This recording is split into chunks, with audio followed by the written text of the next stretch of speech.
Hey guys, this is Red and Blue, the channel on YouTube for all things PSG in English. Please subscribe. We're hours away from the game against Real Madrid. I dropped a very long and very detailed preview yesterday, but there's still stuff to cover and still stuff to talk about, and so just wanted to bring you the latest information as we head into the game. The starting 11s aren't officially out, but obviously there's been a lot of chatter in the media about them and who's going to play and who's not. I think for PSG, it's pretty straightforward, and I think I had covered most of it. The main question mark was really in attack, around who would play on the right side. Media are saying that it looks likely that Desiré Doué is going to start instead of Bradley Barcola.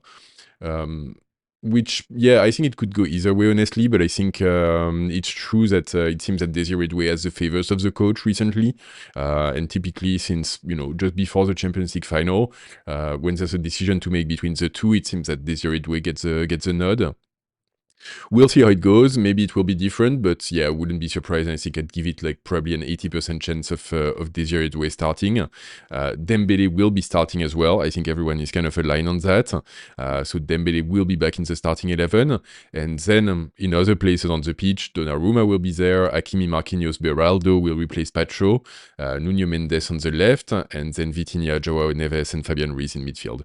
So pretty classic. Beraldo will come in by virtue of Beraldo being Pacho being suspended, and then Donnarumma hopefully got through whatever impact might have had the Musiala injury and all of the chatter around it.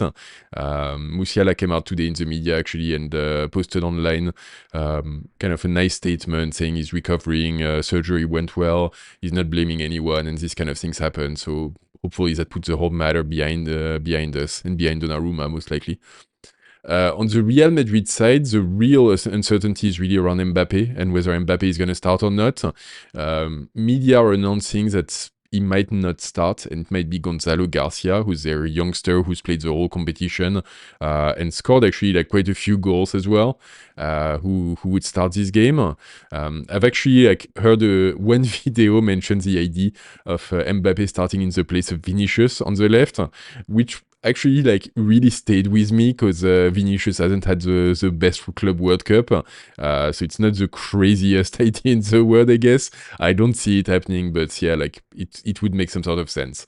And then the real question is more in terms of tactics and how the Real Madrid team is going to line up, and whether Tchouaméni is going to slot into a midfield three or drop back into central defense and have a line of three central defenders. So we'll have to keep a lookout on that in terms of how the game shapes up. I think tactically, go see the long preview that I did, but the general sense that everyone has is that Real Madrid is likely to drop relatively deep and let PSG have possession. We'll see how that goes for them. I think obviously I don't think they really have the players and the team cohesion and the fitness at this point to really challenge PSG for possession with a high press like Bayern did. At the same time, laying low against PSG seems fairly dangerous to me. Obviously, Real Madrid is a very strong team on the counter, so it's also playing to their strength somewhat. But yeah, it could really be a dangerous situation for them to put themselves into. We'll have to see. Maybe that's what will happen. But yeah, only the game will tell us. And then in terms of Real Madrid as well, the other thing that I thought was interesting is that the coach Xabi Alonso and their three players actually missed out on the press conference yesterday. Reason was that their flight from Palm Beach got delayed because of weather, and so the whole squad actually had a couple of hours of delay in getting to New York and getting to their base camp there. I was quite surprised about this, and I'm curious if there's any US folks in the chat who might have the answer in the comments. But why wasn't Real Madrid already in the New York area? Because they played their previous game against Dortmund in the MetLife Stadium already, and so I would have assumed that they were already there. or like at least would have moved earlier as well, because PSG moved from Atlanta a day earlier than that, if not two. Not entirely sure. But yeah, I'm quite surprised at the Real Madrid squad, like going back and forth and traveling so much when they would have the luxury of being already in place. On the PSG side, the news was quite funny. So we moved from Atlanta, but ultimately ended up changing hotels in the New York area, and it was decided to actually stay in Manhattan as a way of giving player, more opportunities for to live life outside of training really and enjoy their afternoons and their evenings in the city. And part of the whole Luis Enrique and his staff strategy to keep them mentally fresh and engaged. So all players are in New York enjoying. They've trained a couple of times, so they've been working, but they're also enjoying the Big Apple, and they've been seen around town. And even if we qualify and go all the way to the finals, they'll be staying there and enjoying that.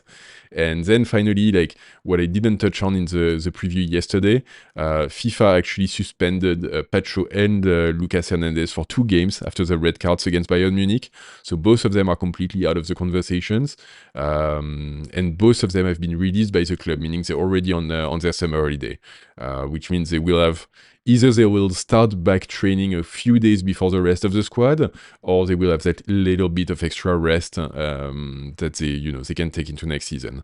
I don't think it's a huge deal anyway, but I think for a player like Pacho, who's been playing non-stop and played a lot of game and had a lot of very long international travel, it's a tiny positive that we get out of this.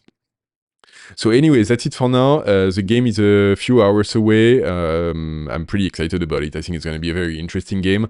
I do hope we qualify and go on to face Chelsea in the final, who beat Fluminense and end up the Brazilians team amazing run in this competition.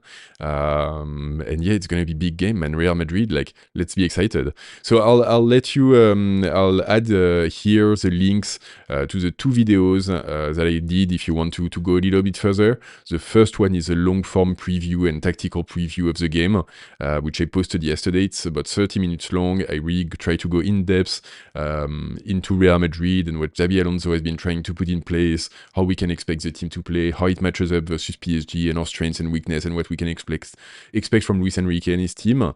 And then the second one I did, which is more of a slight passion project on my side, I did a video on the 1993 PSG Real Madrid game, which is, for any PSG fan, a very foundational moment and one of those like really early PSG, vintage PSG, big European nights of us pulling a remontada on Real Madrid. So definitely go watch that for that little bit of PSG history as well. And in any case, I'll talk to you guys tomorrow with a full debrief of the game. Please like this video for now. Please subscribe to the channel. Please comment and let me know how you're feeling a few hours before the game, and how you expect this game to go. And until then, don't forget, ici c'est Paris!